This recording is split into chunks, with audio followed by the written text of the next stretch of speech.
After the referendum last September, the Scottish National Party became the most popular political party in Scotland.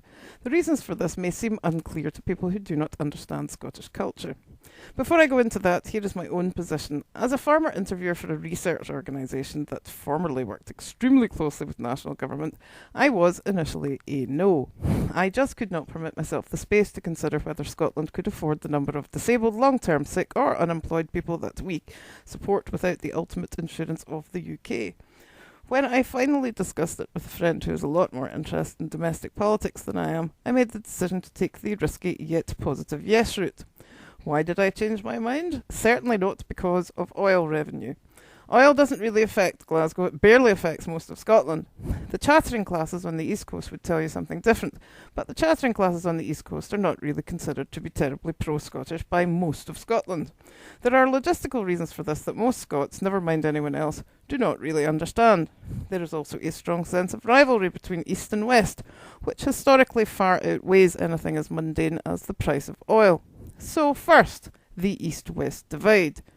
When you drive to Scotland from England, you have three main options. The A1, which takes you up the east coast, the M6, which takes you up a fairly straightforward artery to the formerly industrial zones in the west, and a wee road that we like to send the English tourists through Galloway via Moffat.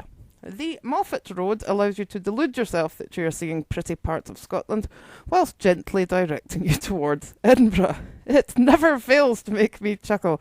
This idea that we are keeping the best bits for ourselves and directing all the tourist traffic away from Scotland's actual capital, Glasgow.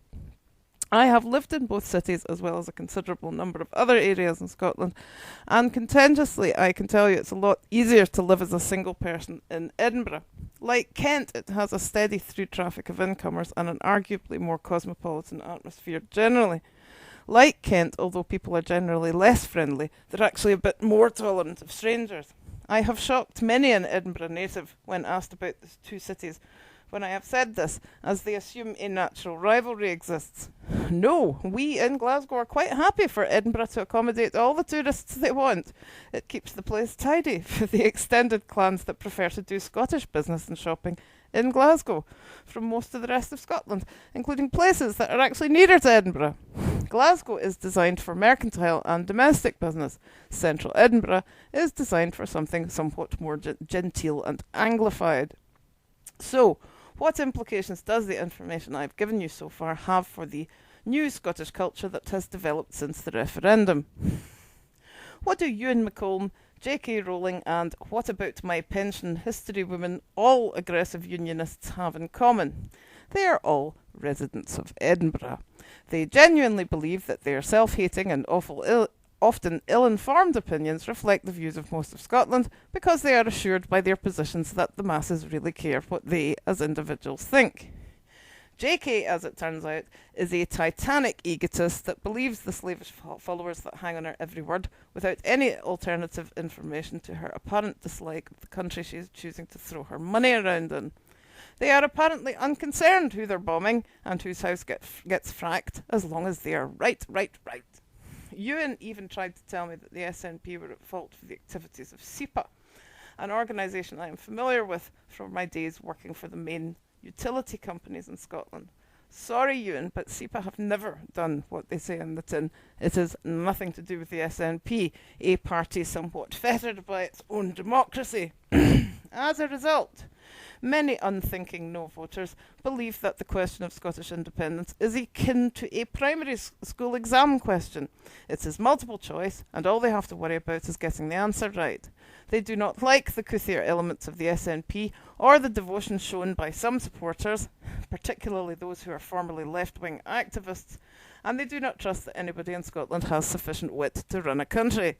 When you consider that Scotland's upper working and lower middle class are often heavy drinkers, who work extremely hard and have limited time for information gathering, never mind thinking, it is less surprising that they take the views of these people seriously and write the entire argument off as lefties dreaming about oil.